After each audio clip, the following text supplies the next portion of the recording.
And says man, when what I become dead, which means when I die, will I be will I be brought forth to a life new? This is a general question that people ask. This is a question asked about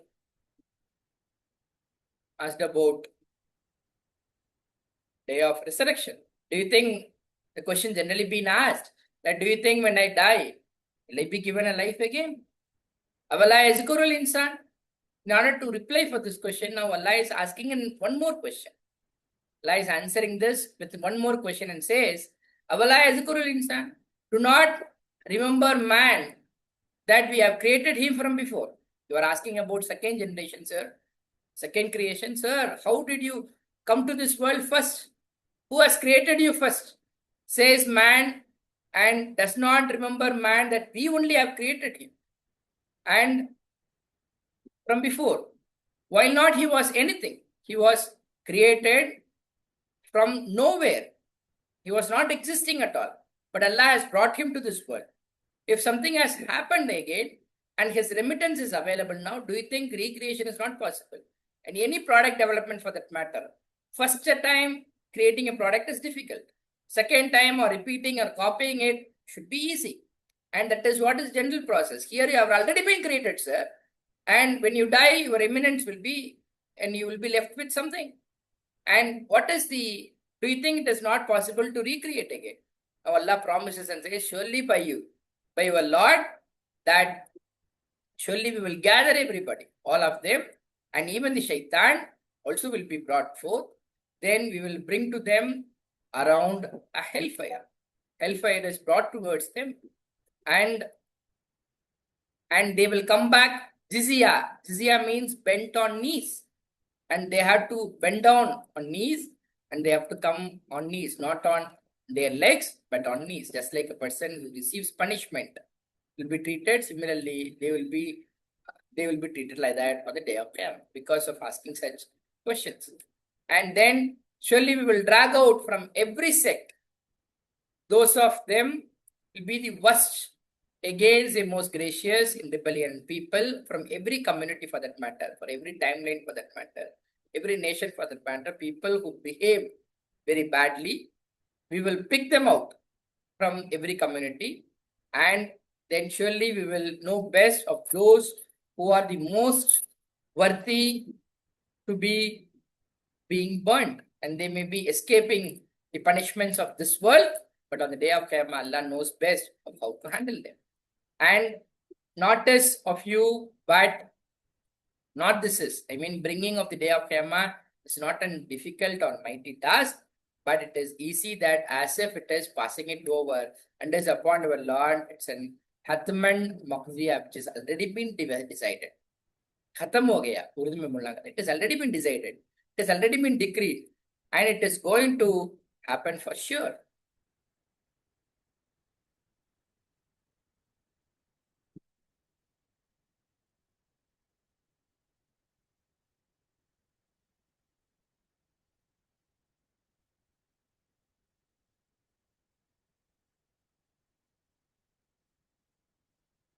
இங்க ஒரு பொதுவான கேள்வியும் பொதுவாக மனிதர்கள் கேட்கக்கூடிய கேள்வி எல்லாம் பதிவு செய்கிறான்.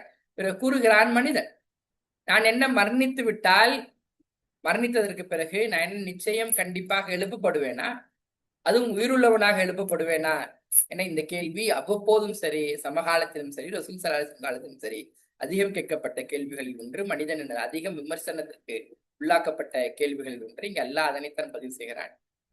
இதற்கு பதில் சொல்லணும்னா, இதுக்கு பதில் ஸ்டேட்மெண்டா சொல்லலாம். இங்க எல்லாம் ஒரு கேள்வியை கேட்கிறார்.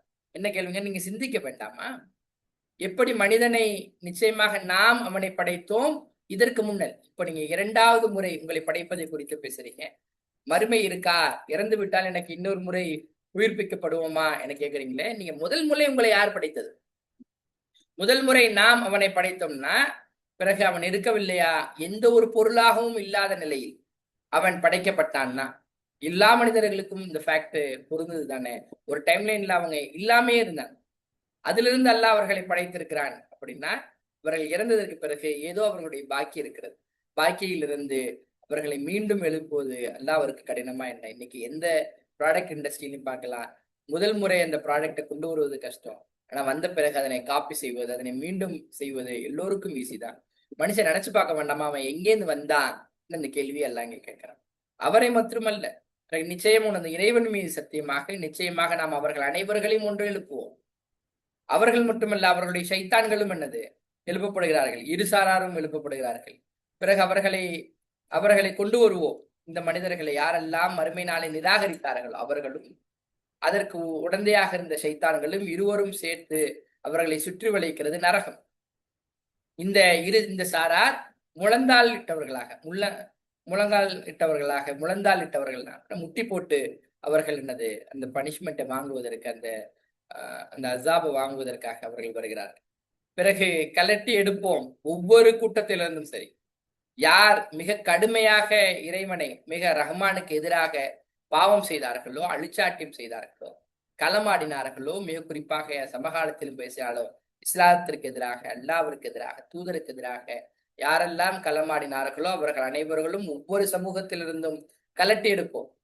பிறகு நாம் மிக மிக நன்கறிந்தவனாக இருக்கிறோம் எவர்கள் மிகவும் தகுதியானவர்கள், எதில் அந்த நரகத்திற்கு போவதற்கு யார் மிகுந்த தகுதியானவர்கள் என்பதை நாம் நன்கு அறிந்திருக்கிறோம். மிக குறிப்பாக கடுமையான வேதனை புரிவதற்கு இறைவன் என்னது தயாராக இருக்கிறான், சிலியா. பிறகு உங்களில் ஒவ்வொருவரும் இல்லை தவிரவே அதில் நுழைபவர்களாகவே தவிர யாரும் அதிலிருந்து தப்பிக்க முடியாது. எல்லா நபர்களும் உரியவர்களும் இந்த நரகத்திற்கு போவதற்கு உரியவர்கள் அனைவர்களும் என்னது அங்கே சங்கமிப்பார்கள். பிறகு இருக்கிறது உமது இறைவன் இதனை செய்வதற்கு இந்த முடிவை ஏற்கனவே தீர்ப்பாக இறைவன் எழுதிவிட்டார். இது ஏற்கனவே முடிவாகிவிட்டது. இது ஏற்கனவே முடிவு செய்யப்பட்ட விஷயமாக இருக்கிறது. இங்க எல்லாம் பேசுகிறாங்க. I want somebody to present for a while. Then, and so far Allah has elaborated about how he will handle people who doesn't believe on the day of Qiyamah and the punishment that is going to be given for them. Now Allah is elaborating about, and then we will deliver. And who will be saved from such horrible punishment of Jahannam? Allah says, and we will deliver. Deliver in the sense we will save those who feared Allah subhanahu wa ta'ala. And we will leave the wrongdoers therein to be on jizya, on bent on knees. They will be on knees. Because when are recited to them our verses, whenever Allah's verses were recited to them, the two clear verses, say those who disbelieve to those who believe. Ayyul fariqayn. And this is a general question that people kept asking. Which of the two groups is better in position and best in assembly? This is a constant debate that has been discussed always across the history. The question is, disbelievers ask towards the believers that just check up your status, your kind of lifestyle, your kind of amenities that you enjoy. Check our amenities. Who are better today? Who are well positioned today? Who are in a greater assembly and who is given a lot of respect and lot of concerns and importance in the society? Just look at that. It's a general question that people say. Now Allah is replying to this statement and says, and how many that we have destroyed from before them? There were so many generations from before who were destroyed, for even after enjoying such kind of amenities, they were destroyed. And while they were better in position and appearance, people are claiming that they are in better position and appearance today. There were generations before, they were much better than them. Even they were destroyed. Then how long that these people are going to last? Say, whoever is in the error, and surely we will extend for him the most gracious and extension. This is a general ruling. We keep telling that the people who are all evildoers that we see day in and day out, they are enjoying, they have a lot of fan followers, they have a lot of amenities they are enjoying. Why Allah is giving extension? Why Allah is not punishing them? This is a general rule that Allah will give them an extension. I mean, Allah will give them a time. This time is for both the reason. Either time is for them to repent and come back to Allah, or this time is for same reason where Allah wants to allow them to continue to do the same sin and to catch them with punishment. That's what the science says. Until when they see what they were promised. What is promised? Both the things. Either the punishment of Allah should come, or the day of Qiyamah will be established. Either their death will come, or the punishment will come. Then soon they will know who is best position. The people were proud about their positions. So here Allah is telling, then they will get to know. When they die, then they will get to know who is better position and who is worst position and who is weaker in positions. Better powerful argument. இந்த பகுதியில் நரகத்தில் இருப்பவர்களை குறித்து எல்லாம் பேசினா, இப்போ யார் அதிலிருந்து பாதுகாக்கப்படுவார்கள்? பிறகு நாம் பாதுகாப்போம். யாரை நரகத்திலிருந்து யாரை பாதுகாப்போம்? யார் அல்லாவை இறையஞ்சினார்கள், யார் இறைவனுக்கு அஞ்சி நடந்தார்களோ அந்த சமுதாயத்தவர்களை, இறையச்சமுடையவர்களை நாம் பாதுகாப்போம். எதிலிருந்து? நரக நெருப்பிலிருந்து பாதுகாப்போம். அதே போல விட்டு விடுவோம் எவர்கள் எல்லாம் அநியாயக்காரர்களாக இருந்தார்களோ, அதில் முழங்காலிட்டவர்களாக, முட்டி போட்டவர்களாக, அதில் தண்டனை அனுபவிப்பதற்கு அவர்கள் எல்லாம் விட்டு விடுகிறார். ஏன் விட்டு விடுகிறான் அப்படின்னு கேட்டா, எப்பொழுதுமே சரி அவர்களிடம் ஓதி காண்பிக்கப்பட்டால், அவர்கள் மீது நமது வசனங்கள், அல்லாஹ்வுடைய வசனங்கள் ஓதி காண்பிக்கப்பட்டால், மிக தெளிவான வசனங்கள் ஓதி காண்பிக்கப்பட்டால் கூறுகின்றார். எவர்கள் நிராகரித்தார்களோ நம்பிக்கையாளர்களை பார்த்து கூறுகிறார்கள், இப்போ அல்லாஹ்வுடைய வசனங்களை சொல்லி, அல்லாஹ் வசனம் இப்படி சொல்லுது, அல்லாஹ்வுடைய மார்க்கம் இப்படி சொல்லுது, சரியா இப்படி சொல்லுது, நீங்க உங்க லைஃப் இப்படி மாத்திக்கங்கன்னு சொன்னா ஜனங்க என்ன பொதுவாக நிராகரிப்பாளர்கள் நம்பிக்கையாளர்களை பார்த்து கேட்பாங்கன்னா, இப்ப பாருங்களேன், நம் இரு பிரிவினர்களில் யார் சிறந்த தங்குமிடத்தில் இருக்கிறோம்? மிக அழகான சபைகளில் யார் இருக்கிறோம்? யாருக்கு படோபித்தனம் இருக்கிறது? யாருடைய வீடு ரொம்ப சூப்பரா இருக்கு? யாருடைய அவர்கள் போகக்கூடிய இடங்கள் எல்லாம் மிக அழகானவைகளாக, மிக சிறந்த மனிதர்களாக, மிக பாராட்டுக்குரியவர்களாக, மிக பிரபலமானவர்களாக யார் இருக்கிறோம்? இன்னைக்கு யார் இருக்கிறோம் பாருங்க. நீங்க சொல்ற மாதிரி அல்லாஹ்னு போனா இந்த வசதி வாய்ப்பெல்லாம் கிடைக்குமா? எங்களை மாதிரி நீங்க வசதியா இருக்கீங்களா? எங்கள்கிட்ட இருக்கிற தங்குமிடம் உங்கள்கிட்ட இருக்கா? நாங்க போகக்கூடிய மீட்டிங்ஸ்களுக்கெல்லாம் உங்களால வர முடியுமா? அதுக்கெல்லாம் உங்களுக்கு ஆக்சஸ் இருக்கா? அந்த அம்யூனிட்டிஸை என்ஜாய் பண்ணுவதற்கான வாய்ப்பெல்லாம் உங்களுக்கு இருக்கிறதா? இன்னும் விமர்சனம் என்னது அவர்கள் மீது வைத்தார். எல்லாம் இவர்களுக்கு பதில் அளிக்கிறார். நீங்க இன்னைக்கு இருக்கக்கூடிய உங்க செல்வ செழிப்பை, உங்களுடைய ஆற்றலை, உங்களுடைய கான்டாக்ட்ஸ் லிஸ்ட்டை வச்சுக்கிட்டு நீங்க பெருமை பேசினா, எத்தனையோ பேரை நாம் அளித்திருக்கிறோம் அவர்களுக்கு முன்னால். பல தலைமுறையினர் அளிக்கப்பட்டிருக்கிறார். அவர்கள் மிக அழகானவர்களாக இருந்தார்கள். இவங்க சொல்றாங்களே தங்களுடைய வாழ்க்கை பகட்டாக இருக்கிறதுன்னா, இவர்களை விட பொருள்களாலும் இவர்களை விட தோற்றத்தாலும் மிக அழகாக இருந்தவர்களை எல்லாம் நாம் அளித்திருக்கிறோம். வரலாறுகளில் அது போல பல சமூகங்கள் அளிக்கப்பட்டிருக்கிறது. பிறகு யார் இருக்கின்றாரோ, வழிகேட்டில் இருக்கின்றாரோ, பிறகு எப்போதுமே நம்மள்ட்ட ஒரு கேள்வி இருக்கிறது கூட, பாவம் செஞ்சவன் நல்லா தானே போயிருக்கான், அவனுக்கு அல்லாஹ் வாரி வாரி கொடுக்குறானே, அவனுக்கு அல்லாஹ் பிடிப்பதில்லையே, அவனை அல்லாஹ் என்னது தண்டிப்பதில்லையே கேட்டா, இங்க அல்லாஹ்வுடைய பொது நியதி இங்கே கொடுக்கப்படுகிறது. யார் இருக்கிறாரோ, வழிகேட்டில் இருக்கிறாரோ, பிறகு அல்லாஹ் நீட்டு விட்டோம் அவருக்கு பேரர்களாளன் ஒரு நீட்டு விடுதலை அப்படின்னா ஒரு பெருங்கால அவகாசம் அவர்களுக்கு தரப்படுகிறது. இதுல ரெண்டு நடக்கலாம். ஒண்ணு, அவர்கள் மனம் திரும்பி அல்லாவின் பால் திரும்பி வரலாம். அதற்காக சில டைம் அவகாசம் தரான்ல. சில டைம் என்னது, இறுதியில் அவர்களை தண்டிப்பதற்காக இந்த ஒரு நீண்ட அவகாசம் தருகிறது. அதனை குறித்து இந்த பகுதி பேசுறான்ல. இறுதியாக அவர்கள் பார்த்தால் அவர்களுக்கு வாக்களிக்கப்பட்டதை, ஒன்று அவர்களுக்கு வாக்களிக்கப்பட்டது என்ன, வேதனை, ஒன்னு அல்லாஹ்வுடைய வேதனை அவர்களுக்கு வரும், இல்லைன்னா வறுமை அவர்களுக்கு வரும்.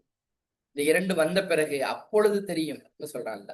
நீங்க எந்த படைபலத்தை வைத்து, நீங்க இருக்கக்கூடிய இடைகளை வைத்து, நீங்க போகக்கூடிய மீட்டிங்களுக்கு நீங்கள் பயன்படுத்தக்கூடிய பொருட்களை வைத்து மாறு தட்டினீங்களோ, பிறகு அவர்கள் அன்று அறிந்து கொள்வார்கள் யார் மிக கெட்டவராக இருக்கிறார், தங்குமிடத்துல யார் ரொம்ப கெட்டவராக இருந்தார், யார் மிக பலவீனமானவராக இருந்தார் படையால்.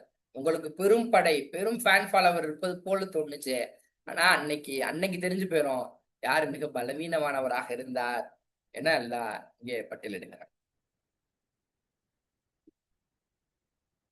Then, on a contrary to this, yazid Allah and will increase Allah those who have accepted guidance. Whoever has accepted guidance will baqiyat salihat. And the everlasting good deeds is better near your Lord. The reward is better for return. That is a better reward to get a returnable profit. Then have you seen the one who have disbelieved in our verses and said, surely I will be given wealth and children. This people correlate this lot of historical names, but however, even in general case also, people keeps boasting about their wealth and children, not just their children or their fan followers, and their fan followers. Attala, has he looked on to the unseen or has taken from the most gracious a promise? And people are feeling very proud about their wealth and children. Now Allah is asking them whether he has seen the unseen. Unseen is about whether he know how he will be treated after his death, whether his place is known to him already. Is asking a sarcastic question. Or whether he has taken from Allah a promise, an agreement that he will be forgiven and he will be admitted into Jannah, whether any agreement was given to them. Now Allah refutes this and says, Kallani, we will record what he says and we will extend for him the punishment extensively, and we will inherit him what he says, and he will come to us further. All alone he has to come and face. He has to face the consequence of his words that he has uttered. He has to come and meet me all alone. A day will come where he has to come and meet me all alone. And they have taken from besides Allah gods, so that they may be for them a honor. Because they want to gain honor, they started going from pillar to post and taking different gods. Kalla, nay, they will deny their worship. They would have worshipped many people, but all of those gods would have denied their worship. They will be against them, will be opponents the day of Qiyamah. That will be the disgraceful situation of people who have continued to reject the truth and embraced a life of ignorance. They will be treated like that. பிறகு அதிகப்படுத்துவோம். அல்லாஹ் நேர்வழியில் நடப்போருக்கு அல்லாஹ் அவர்களுக்கு அதிகப்படுத்தி தருவதற்கு அல்லாஹ் வாக்குறுதி அளிக்கிறார். பிறகு யார் நிரந்தரமான நன்மைகளை செய்கிறார்கள், அது மிக சிறந்ததாக இருக்கும். உங்களுடைய இறைவனிடத்தில் மிக நற்கூலியால் அது மிக சிறந்ததாக இருக்கும். மிக சிறந்ததாக இருக்கும் முடிவால் அவர் எடுத்த அந்த முடிவு, நிரந்தரமான நன்மைகளை செய்வதற்காக அவர் எடுத்த அந்த முடிவு, அது மிக சிறந்ததாக இருக்கும். பிறகு நீர் பார்த்திருக்கிறீரா, எவர் நிராகரித்தார்களோ நமது வசனங்களை, அவர் கூறுகிறார், நிச்சயமாக நான் கொடுக்கப்பட்டுவேன், செல்வமும் சந்ததியும் எனக்கு கொடுக்கப்பட்டிருக்கிறது என அவர் பறைசாற்றுபவராக இருக்கிறார். அத்தால எனக்கு தனியா கொடுத்துட்டான் அல்லாஹ். அவர் பேசினா அவர்களுக்கு எதிராக அல்லாஹ் கேள்வி கேட்கிறாங்க. அல்லாஹ் அறிந்து கொண்டானா, அவனுக்கு மறைவான விஷயத்தை குறித்து தெரிஞ்சு போச்சோ, அதனாலதான் அப்படி பேசுறானோ? அப்படின்னா மறைவான விஷயம்னா அவனுக்கு மரணத்துக்கு பிறகு என்ன நடக்க போகுதுன்னு தெரிஞ்சிருச்சா? இல்ல அவன் ஏற்படுத்திருக்கிறானா, அல்லாவிடம் ஏதேனும் ஒப்பந்தத்தை ஏற்படுத்திருக்கிறானா, எல்லாம் எதுவும் ரிட்டன் டாக்குமெண்ட் கொடுத்துருக்கானா, நீங்க செஞ்சதெல்லாம் மன்னிச்சுட்டு உங்களுக்கு சொர்க்கத்தில் விட்டுறேன் எழுதி கொடுத்துருக்கானா? சொல்லிட்டு அல்ல, ஒரு காலமும் இல்லை. கல்லா, ஒரு காலமும் அவ்வாறு இல்லை. பிறகு நாம் நிச்சயமாக பதிவு செய்திருக்கிறோம். அவன் சொன்னக்கூடிய எல்லா வார்த்தைகளும் பதிவு செய்யப்பட்டிருக்கிறது. இன்னும் அதிகப்படுத்தி இருக்கிறோம். அவனுக்கு வேதனையும் அதிகப்படுத்துதலை நாளை மறுமை நாளில் ஏற்படுத்தியிருக்கிறோம். பிறகு அவனை வாரிசாக்கு அப்படின்னா அவன் ஒரு நாள் போயிடுவான். அதுக்கப்புறம் அவன் இருக்கக்கூடிய இடத்துக்கு நாம் வாரிசு ஆகும். அந்த கண்ட்ரோல்லாம் எங்கள்கிட்ட வரும். பிறகு அவன் கூறியதற்கு பிறகு அவன் மறந்து விட்டான். யாத்தீனா ஃபர்தா, அவன் என்னிடம் வருபவனாக இருக்கிறான், தன்னந்தனியாக வருபவனாக இருக்கிறான் என்பதை அவன் மறந்துட்டானா? இன்னும் அவன் ஏற்படுத்தி கொண்டான் அல்லாஹ் அல்லாதவற்றை பல தெய்வங்களை வணங்குவவனாக இருந்தான். ஏன்னா அவை இருக்கும் தங்களுக்கு பாதுகாப்பாக இருக்கும் என்பதற்காக பல தெய்வ வழிபாடுகளில் அவன் ஈடுபட்டான். இதுக்கு ஒரு தெய்வம், அதுக்கு ஒரு தெய்வம், அதுக்கு ஒரு தெய்வம், அல்லாஹ்விடம் தப்பிப்பதற்காக பல தெய்வ கோட்பாட்டுக்கு சொன்னா அல்லாஹ் சொன்னா வாரல்ல. நாளை மறுமை நாளையில் அந்த தெய்வங்கள், அவர்கள் சொல்லப்படக்கூடிய தெய்வங்கள் எல்லாம் அவைகளை நிராகரித்து விடும், அவர்களுடைய வழிபாடுகளை. இன்னும் அவை மாறிவிடும், அவர்களுக்கு எதிராகவே மாறக்கூடியவர்களாக, அவர்கள் செய்த அந்த வேலைகள் தங்களுக்கு எதிராகவே மாறக்கூடியதாக மறுமை நாளில் அவர்களுக்கு தெரியும். இந்த செய்தியுடன்